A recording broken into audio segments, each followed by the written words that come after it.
নিষ্ঠুর ভগবান, তুই কেন এই পৃথিবীতে আমাকে এত গরিব করে পাঠিয়েছিলি? মা হয়ে ছেলেদের মুখে তুলে দিতে পারিনি দুটি অন্ন, তাহলে এই পৃথিবীতে আমার বেঁচে থেকে কি লাভ হবে? সেই যে সকালবেলায় ছেলে দুটো না খেয়ে মাটি গরু চড়াতে গেছে, আমি যে পরের বাড়ি জিয়ের কাজ করি ওদের জন্য কিছু চাউল এনে ভাত রান্না করে এনেছি। এবার ওই মাঠে গিয়ে ছেলেদেরকে পেট করে ভাত খাওয়াতে আসবো।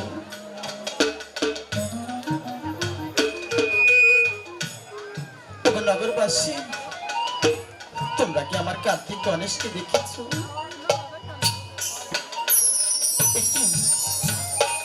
এই মাটিতে একটি রাখালো দেখছিলাম, তাহলে ওরা কোথায় গেল? বাবা কার্তিক, বাবা গণেশ, তোরা কোথায় বাবা? আমি যে তোদের মা, তোদের জন্য ভাত এসেছি, আমি নিজ হাতে তোদেরকে পেট করে ভাত খাইয়ে দিব বাবা। তোরা কোথায়? বাবা কার্তিক, বাবা গণেশ, একটু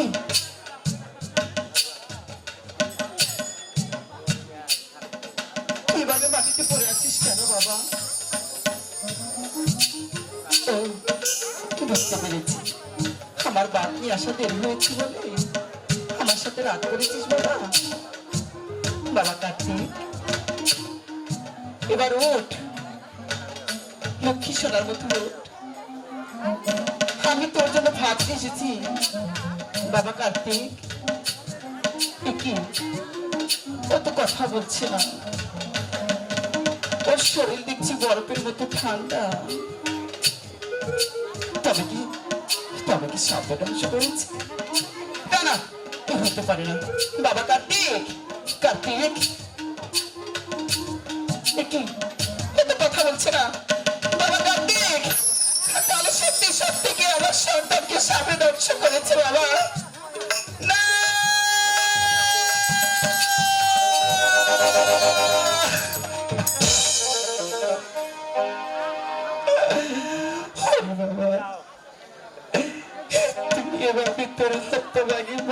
ফাঁকি দিয়ে চলে যেতে পারলি বাবা। তোকে হারিয়ে আমি কেমন করে একা একা বেঁচে থাকবো বাবা? তুই বল বাবা, তুই বল, আমি তোকে ছাড়া কেমন করে একা একা বেঁচে থাকবো বাবা?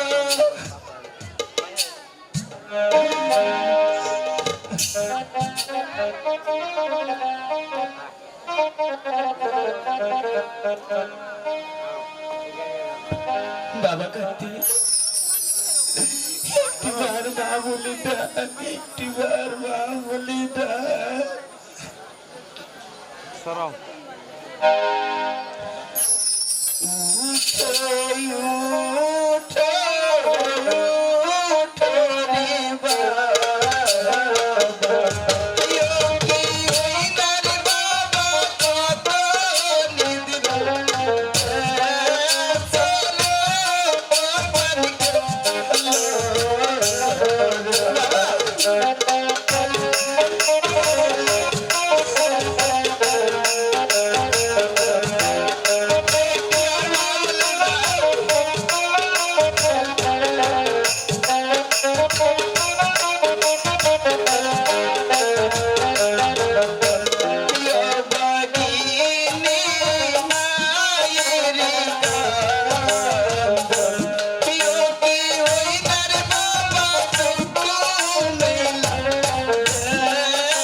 আমি আর বসে থাকবো না।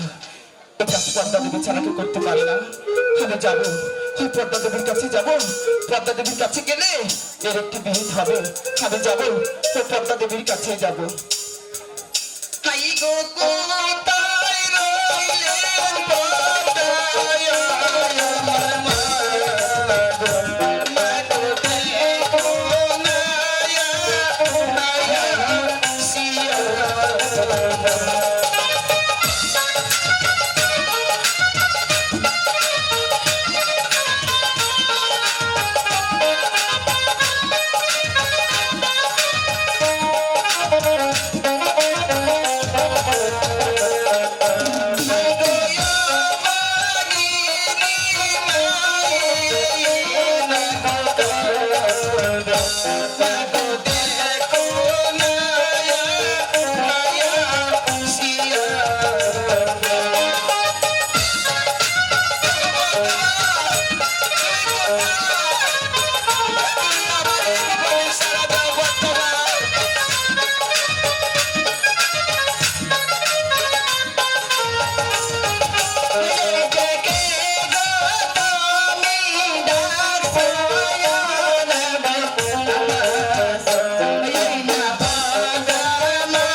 আমার সন্তানকে মেরে ফেলেছে মা। সাপে নয়, দংশন করেছে। আমার কালো লাগে। দেবী মা, বলো রাখালের মা, কি দোষ করেছে আমার বালক রাখাল গো? কি দোষ করেছে?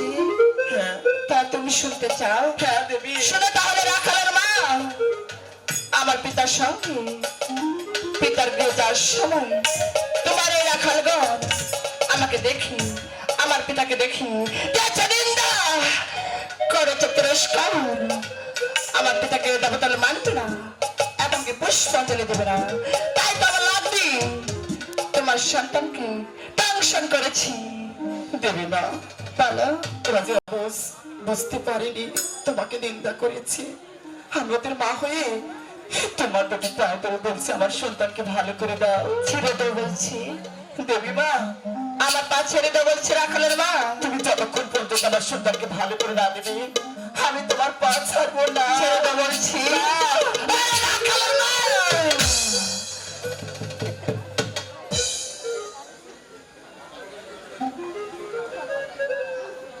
ও দেবী মা, তুমি আমার সন্তানকে ভালো করে দাও। তুমি আমার সন্তানকে ভালো করে দাও। একটি মাত্র সন্তান ছাড়া এই পৃথিবীর বুকে আমার যে কেউ নেই, আমার যে কেউ নেই। শোনো রাখালের মা, তোমার সবকে ভালো করে দিতে পারি, কিন্তু আমার একটি সত্য আছে। বলো, আমার সত্য রাখবে? বলো দেবী, আমার একটি সন্তানের প্রাণের বিনিময়ে তুমি দেবী যে কোনো শর্তের আমি মাথা পেতে নেব। শোনো, আমাকে কি করতে হবে তুমি বলো। ওগো রাখালের মা, আমাকে এখানে পুষ্প দিতে হবে। তবু দেবী, বলো। তোমার একখানা পুষ্পাঞ্জলি আয়োজন করতে লক্ষ লক্ষ টাকার প্রয়োজন। আমি সামান্য রাখালের মা হয়ে কেমন করে তোমার জন্য পুজোর আয়োজন করবো দেবী? ওগো রাখালের মা, আমি জানি তুমি বড় গরিব, তুমি বড় অসহায়। রাখালের মা, এই তো চেয়ে দেখো কতক্ষণ নগর দেখা যাচ্ছে। প্রয়োজনে এই নগরে নগরে ভিক্ষা করে আমাকে একখানা পুষ্পাঞ্জলি দেবে। তবু দেবী, বলো। এই নগরবাসী আমাকে ভিক্ষা দেবে। দেবে দুঃখী মাইকে কেউ কখনো ফিরে দেয় না। তুমি চেয়ে দেখো রাখালের মা, তোমাকে কেউ খালি হতে দিবে না। ঠিক আছে দেবী, আমি তোমার নামের উপর বিশ্বাস করি এই নগর মাঝে ভিক্ষা করে আমি তোমার জন্য একটু পুষ্পাঞ্জলি আয়োজন করবো দেবী। ঠিক আছে রাখালের মা, ভিক্ষা করো, আমাকে স্মরণ করো। সম্মানিত মায়েরা, আমার ভাইরা, বন্ধু, আপনারা জানেন একটি নিয়মের মধ্যে দিয়ে বেল লাগানো হয়। এই পালাটি কিন্তু সত্যিকারের ইতিহাসের বই। এখনো বগুড়া গেলে পারে, বগুড়া ডিস্ট্রিক্টে গেলে এই পদ্মা দেবীর আসন রয়েছে, 4 শতকের সাঁওতালি পর্বত রয়েছে, সেখানে অনেক মানুষ পিকনিকে গিয়ে দেখে আসে। তো এটা একটি পালা, পদ্মার পূজার উপলক্ষে 10 বাড়ি ভিক্ষা করতে যাব। তো আমি একটি কথা বলি, অনেকে ভিক্ষা দেন না, অবহেলা করেন, নিয়ম মানেন না। আমি গান গাই 30-35 বছর ধরে। এই চর ফয়তাপুর নালচান নামের এক লোক ছিল, অবহেলার কারণে তার পার 5টা লোক পড়ে গিয়ে বাচ্চার হয়ে গিয়েছিল, বাড়ি ঘর বিক্রি করে ভালো করতে পারে নাই। তখন ফকিরের বেশ ধরে এসে বলছে, তুই যতই কান্দাকাটি করিস নালচান, কখনো ভালো হবে না, তুই আমার সাথে বেয়াদবি করেছিস। তাই নালচানকে বললো, তোর একটা না 7 দিন গান দিতে হবে, বেহুলা গান, এবং আমার নামে ভোট দিতে হবে। তখন নালচান বললো, আমি গরিব মানুষ, রিক্সা চালাই, 7 দিন গান দিতে অনেক খরচা। তখন বললো, আমি তো বাস্তব বলতেছি, মাইকে অভিনয় বলতেছি, আপনারা প্রমাণ দিতে পারেন। তখন বললো যে একটা না 7 দিন না হলে বছরে একবার করে 7 পালা গান দেবে। সেই 7 পালা না 22 পালা গান আমি ওই পালায় ওই বাড়িতে গিয়েছিলাম। 22 পালা গান গাওয়ার পরে বললো, ভিক্ষা করে আমি আর গান গাইতে পারছি না, মানুষ অনেক নিন্দা করে। তখন বললো, একটি পালা কিনে ওই চরের মধ্যে ছেড়ে দিবি, আমি সেই পাড়ার ভোটকে তোকে মাফ করে দেব। সেই পাড়ার ভোটেও আমি অংশগ্রহণ করেছিলাম। 3টা ছেলে নিয়ে আমরা সেই যমুনা নদীর চরের মধ্যে পাড়া ছেড়ে দিলাম। সেখানে একটি বীরমান্তক ঘটনা আছে, বললে অনেকে ভয় পাবেন, আমি লম্বা করবো না। তাই আমি অনুরোধ করবো, একটি গান হবে, আমার কিছু লোক যাবে, সবাই 10, 5 থেকে 50 টাকা যার যার মনে চায় যে কোনো নিয়োগ করে, যে কোনো মনে মনে মানসিক করে। এমন কোন লোক নাই যে বলতে পারবেন যে আপনার সমস্যা না আছে। যত বড় রোগ হোক না কেন, যত বড় সমস্যায় থাকেন না কেন, নিয়োগ করবেন। অনেক মানুষ আমার এই মুখের কথা বিশ্বাস করে মা বোনদের সুসন্তান হয় না, অনেক ডাক্তার কবিরাজদের চিকিৎসা করার পরে হয় নাই। যারা বিশ্বাস করেছে কিছু নিয়ম আছে, সেই নিয়ম মেনে যে নারীরা এই পূজার মধ্যে ভোগের মধ্যে শরীর হয়েছে, অনেক নারীদের সুসন্তান হয়েছে, আমি তাদের গান দিয়ে দিয়েছি, মানসিকের গান। এরকম আমার মেলা জানা আছে। তাই আপনাদের কাছে অনুরোধ করবো, কেউ অবহেলা না করে একটি গান হবে, 10, 5 টাকা বাচ্চাদের হাতে দেবেন, জীবনে সাপার বাতাস লাগবে না। যে কোনো নিয়োগ করে, মানসিক করে, মনে মনে যে যা পারেন দেবেন। আর কথা বাড়ালাম না, অনেক কাহিনী আছে। যে হেলা করেছে সে বুঝেছে এই হেলার কি ঠেলা। আমি তাও মেলা গান হেলাম, বিবাদের গানও গিয়ে দিয়েছে। তাই আর কথা বাড়ালাম না, সবাই দেবেন। একটি গান হবে, গান গাবো।